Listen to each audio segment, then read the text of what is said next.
Oke, kembali lagi di channel saya. Makasih buat kalian yang sudah mengklik video ini ya.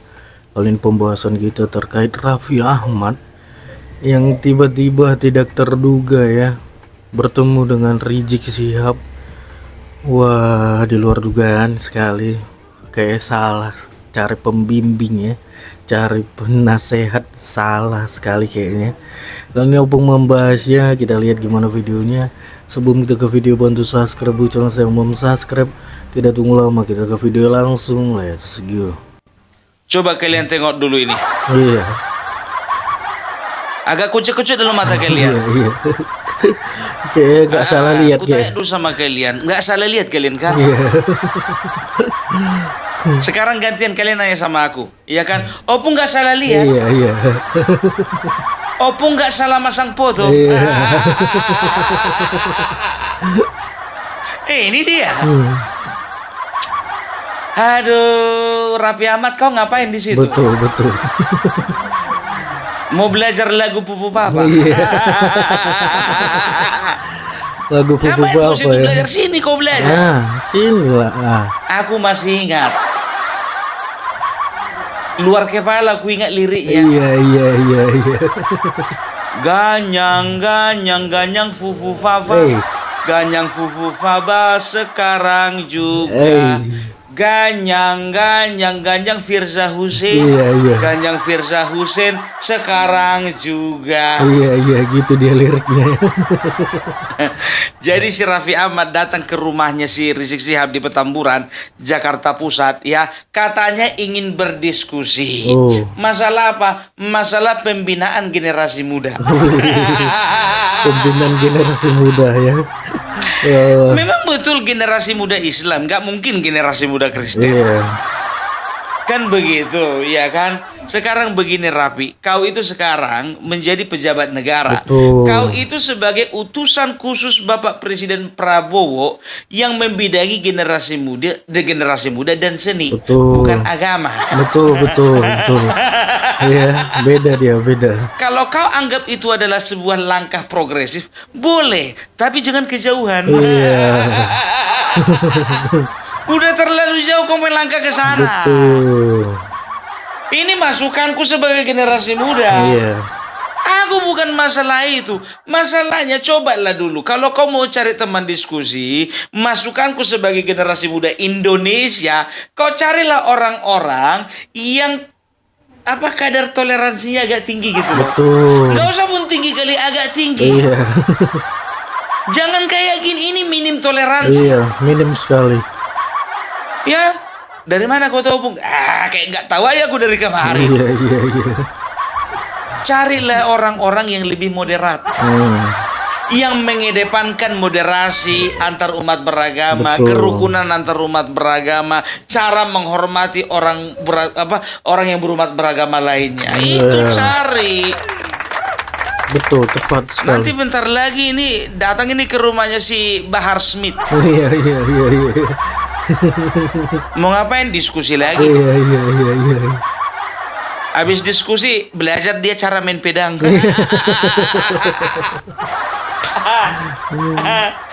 Aduh, aku jujur aja ya, aku tidak akan pernah menyentuh atau menyinggol yang ada urusannya dengan agama. Betul. Ya.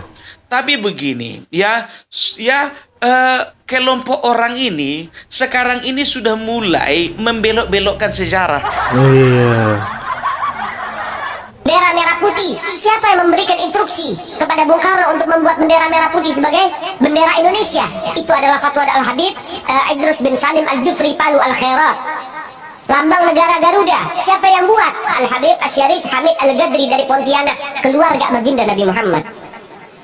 Lagu 17 Agustus Pramuka, lagu syukur, siapa yang buat? Al-Habib Husin Al-Mutahhar dari Semarang, dzurriyyah baginda Nabi Muhammad.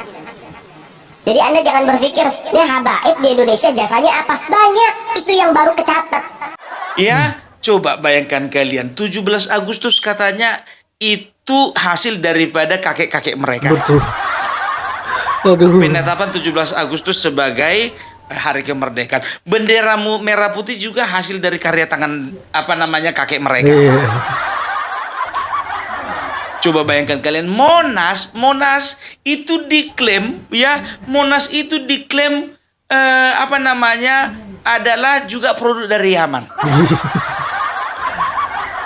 Kakek mereka lah yang membangun Monas, namanya itu Muhammad Nasir, makanya Monas itu singkatan dari Muhammad Nasir. Muhammad Nasir bin Smith katanya. Padahal aku dari dulu sejarah belajar Monas itu singkatannya Monumen Nasional, bukan Muhammad Nasir. Ya, ini makanya aku bilang, aku jujur aja, sebetulnya banyak yang minta aku untuk bahas-bahas ini. I'm sorry to say, saya tidak mau membahas segala sesuatu yang berhubungan dengan agama. Tapi kalau berbicara dengan sejarah, ya, ada hubungannya dengan sejarah, Opung Parbelak pun juga akan angkat suara. Keren Opung. Mengerikan orang ini, Bertokon, semua diklaim punya orang ini.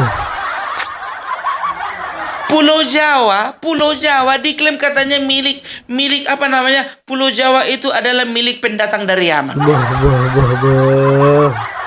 Kau cuci dulu mulutmu itu baru dakwah kau kalau kayak gitu modelnya. Jangan membelok-belokkan sejarah, nggak boleh seperti itu, ya kan? Karena apa? Nanti pertentanganmu itu dalam sama Megawati Soekarno Putri. Karena bapaknya kemarin adalah founding father Indonesia, mengatakan jas merah, jangan pernah sekali-sekali melupakan sejarah, kan begitu. Walaupun pada akhirnya Rocky Gerung mengatakan artinya adalah jangan pernah melupakan pengkhianat.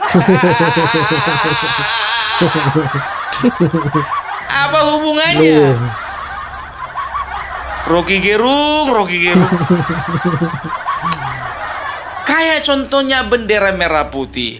Bendera merah putih itu diambil oleh oleh Presiden Soekarno, presiden pertama kita, ya, yang melihat bagaimana kerajaan-kerajaan di Indonesia itu cenderung pada umumnya memiliki corak warna merah dan warna putih. Digabungkanlah itu karena kerajaan-kerajaan yang ada di Nusantara waktu itu memakai bendera coraknya warna merah dan putih, maka berkesimpulanlah Bapak Soekarno supaya bendera kita itu warnanya merah putih. Ini orang Yaman ngaku pula katanya inisiatif mereka yang apa namanya yang membuat bendera merah putih itu adalah menjadi bendera kebangsaan kita. Lambang burung Garuda. Lambang burung Garuda pun juga katanya dari kakek moyang mereka. Bertanya sama Prof Anhar, ini banyak titipan dari peserta yang pulang, Prof, karena tadi lama tanya jawab. Yang pertama, benarkah bendera merah putih itu konsepnya Habib Ali Kuitang? Yang kedua, benarkah kemerdekaan 17 Agustus itu perintah Habib Ali Kuitang? Dan yang ketiga, benarkah lambang burung Garuda karya Habib Hamid Al-Gadri?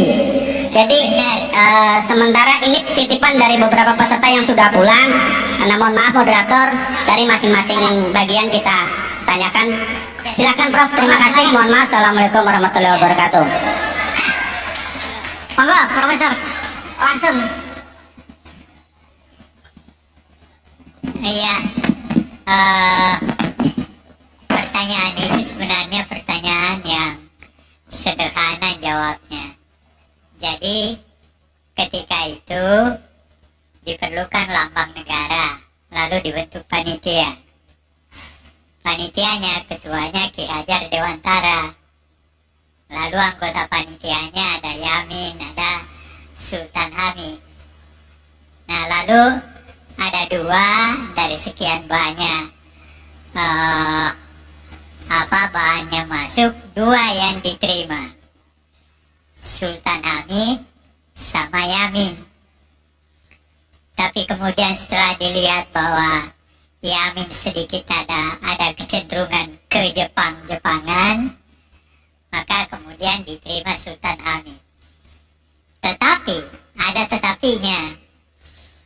Diterima, tetapi begitu Bung Karno melihat, maka dia melihat berbagai hal yang kurang tepat. Maka dia panggil seorang seniman namanya Dullah. Lalu dia katakan, Dullah, perbaiki itu. segera diperbaiki. Jadi yang kita lihat sekarang itu bukan asli dari Sultan Hamid, tetapi itu adalah perbaikan dari kehendak Presiden Soekarno yang ditugaskan kepada seorang seniman yang bernama Dullah. Faktanya seperti itu. Itu yang pertama. Yang kedua, saya menolak Sultan Hamid sebagai pahlawan nasional karena pada tahun 1947 pangkatnya dinaikkan dari kolonel menjadi mayor jenderal di negeri Belanda. Pada tahun itu kita diburu-buru oleh Belanda, ditembakin dan sebagainya. Dia tidur di negeri Belanda. Terima kasih, itu jawaban saya. Bendera merah putih? Yang bendera, kenapa benderanya? Wah, Lambang burung Garuda. Lambang burung Garuda. Bendera. Bendera merah putih konsep Habib Alikuitang. nggak bener. Nggak bener. Jadi jangan menggunakan sesuatu yang penting bagi negeri kita hanya untuk kepentingan diri kita dan kelompok kita. Terima kasih. Yang ini, Prof, izin. Benarkah kemerdekaan 17 Agustus itu perintah Habib Alikuitang? Apakah kemerdekaan 17 Agustus? Nggak ada itu. Itu justru antara tanggal 15 sampai tanggal 16 terjadi persoalan di antara pemimpin kita. Itu menyebabkan maka pada tanggal 17 Agustus kemerdekaan itu diadakan. Dan itu adalah kemerdekaan bangsa. Belum ada negara. Besoknya baru ada negara, yaitu tanggal 18 Agustus. Seperti itu. Sekarang begini, kalau bicara tentang fakta sejarah, ada salah satu orang ya yang bernama Anhar Gonggong ya, yang berasal dari Pinrang, Sulawesi Selatan. Jadi kalau bicara dengan sejarah, tanya beliau. Karena apa? Beliau adalah salah satu sejarawan terkemuka Indonesia. Dan banyak lembaga-lembaga dan juga ya pemerintah sudah berusaha ya untuk mengantisipasi pembelokan sejarah ini dengan mengundang beliau gitu loh ya.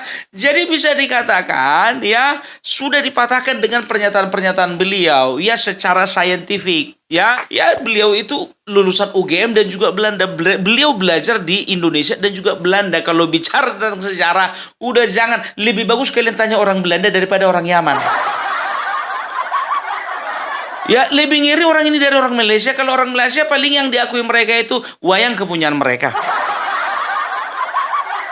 batik kepunyaan mereka. Ini orang Yaman, burung Garuda mereka yang bikin, merah putih mereka yang bikin. Kemerdekaan Indonesia juga katanya kakek mereka siapa namanya Alikuitang yang mendesak Soekarno. Coba bayangkan, Monas pun juga katanya mereka yang bikin. Asal kata Monas itu Muhammad Nasir.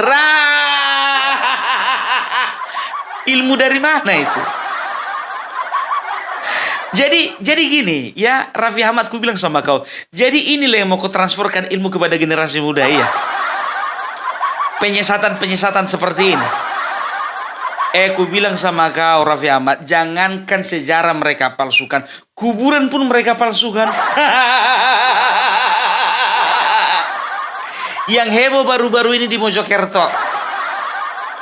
Ya, di Mojokerto ya ada beberapa LSM di sana ya yang sudah gerah dengan tingkah laku orang ini ya. Waktu itu mereka merencanakan untuk membongkar ya kuburan yang dikatakan keramat lah, kuburan yang menjadi tempat tempat ziarah lah. Ternyata di dalamnya tidak ditemukan apa-apa. Begitu mereka ingin membongkar kuburannya, nggak taunya kuburannya udah dicor. Untuk menutupi sesuatu ada sesuatu di dalamnya. Ya, inilah dia. Aku tidak berbicara, ingat, aku tidak berbicara tentang agama. Ya, aku hanya berbicara tentang sejarah. Karena dia katakan ada pembinaan generasi muda. Walaupun ada kata-kata Islamnya, ya, tapi kita sebagai manusia Indonesia, ya, juga tidak ingin bangsa kita diobok-obok bangsa lain. Ya, agama kita diobok-obok oleh bangsa lain untuk membenci agama yang lain, ya. Kita tidak mau seperti itu. Gitu dia. Ini ada, ya, ada sejarah katanya, ya, ada sejarah yang mengatakan bahwasanya ternyata Yaman itu, para pendatang-pendatang dari Yaman itu didatangkan Belanda sengaja untuk meredam kaum-kaum pemberontak yang ada di Nusantara, katanya. Ya, ya, jadi ketika itu ya mungkin ya mereka sambil berdagang, sambil berdakwah apa segala macam, ya, ternyata makin lama tingkah laku mereka sangat meresahkan. Ini berdasarkan dengan tulisan-tulisan yang kubaca. Dan waktu itu Presiden Soekarno tahun 1964 berencana untuk memulangkan mereka. Rencananya mau dipulangkan, biar tahu kalian. Tapi ada salah satu tokoh yang melarang Soekarno untuk mendeportasi mereka pulang ke negaranya, ya. Ternyata ya sekaranglah kita lihatlah suka-suka mereka.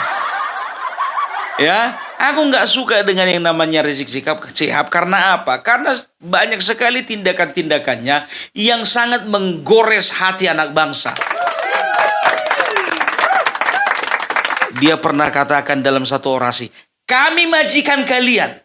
Ya, kami adalah majikan kalian, kami adalah pemilik bangsa, kami adalah pemilik kedaulatan Indonesia. Apalagi yang pidato ngomong, aku adalah majikanmu. itu yang bikin aku marah. Kami majikan kalian, jadi kami budak kalian, gitu. Ya, jadi seperti itu. Ya, kami orang Indonesia, budak kalian orang Yaman. Jadi maksudnya kalian pendatang, kami harus turut sama kalian. Gitu dia. Ya, mereka katakan kami sangat berjasa terhadap bangsa ini. Kampret. Berjasa. Makanya aku bilang, ya, ini banyak ulama-ulama dan juga pendakwa-pendakwa yang moderat, ya, yang betul-betul berpikir bagaimana supaya bangsa ini jangan rusak oleh satu oknum, ya. Ini sudah mulai menyuarakan gitu loh, ya, bahwasanya jangan percaya dengan pembelokan-pembelokan sejarah. Nah, sekarang Raffi Ahmad, makanya kau Raffi Ahmad, sebelum kau melangkah jauh, ya, kau baiknya harus dulu berbicara atau berdiskusi dengan orang-orang yang betul-betul berpikir bagaimana bangsa Indonesia ini tetap di dalam keutuhan. Gitu. Kok langsung ke sana kau? Siapa yang nyuruh kau ke sana? Aduh, ini sangat disayangkan ini, ya, sangat disayangkan, ya. Harusnya dia sebagai seorang pejabat harusnya bisa melihat, ya kan? Ini orang track recordnya bagaimana? Di penjara berapa kali? Dilaporkan berapa kali? Ada kasus lagi? Cemana si Raffi Ahmad ini? Lebih bagus kau panggil aku.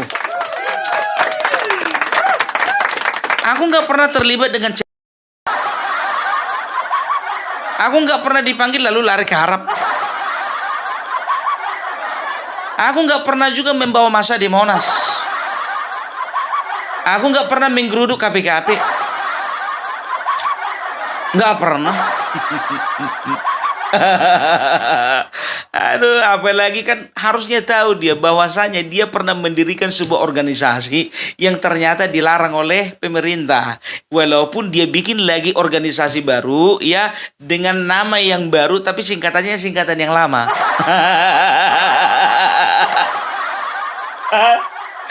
Ku bilang sama kau Raffi Ahmad, sedangkan Bapak Prabowo sampai sekarang jaga jarak sama dia. Kau malah mendekat-dekat. Rusak kau. Aku takut ini kawan ini, si Raffi Ahmad ini, iya kan? Memang iya uangnya banyak. Terkenal. Kan begitu. Ya, tapi apa namanya? Pertimbangan-pertimbangan ideologinya ini dipertanyakan ini.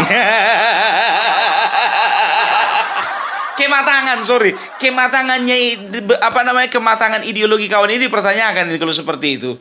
Jujurlah, sedangkan Kementerian Agama, ya, Menteri Agama pun juga sekarang sedang bekerja keras untuk berusaha ya mengantisipasi pembelokan sejarah. Nah, ini kau malah gabung sama mereka. Kacau.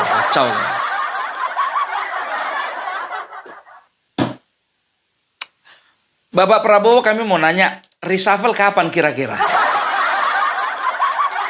Bolehlah Pak masuk dalam satu daftar Pak. Kalau memang nggak mau mengundurkan diri ya kira-kira ya bisalah Pak di reshuffle lah. Kemarin sudah masalah patwal, sekarang dia jumpa sama yang sana. Aduh, kalau kayak model si Rizik Syihab ini jujur aja gue bilang, ya kan, agak susah berubah ini. Iya kan, agak melemah dia karena udah tua aja.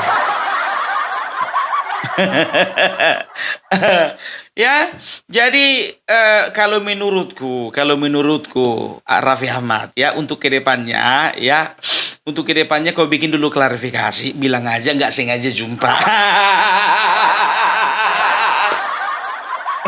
Mana bisa, Bung? Dia sudah bikin statement. Ya kalau kau masih ingin menjadi pejabat negara, bilang aja hilaf.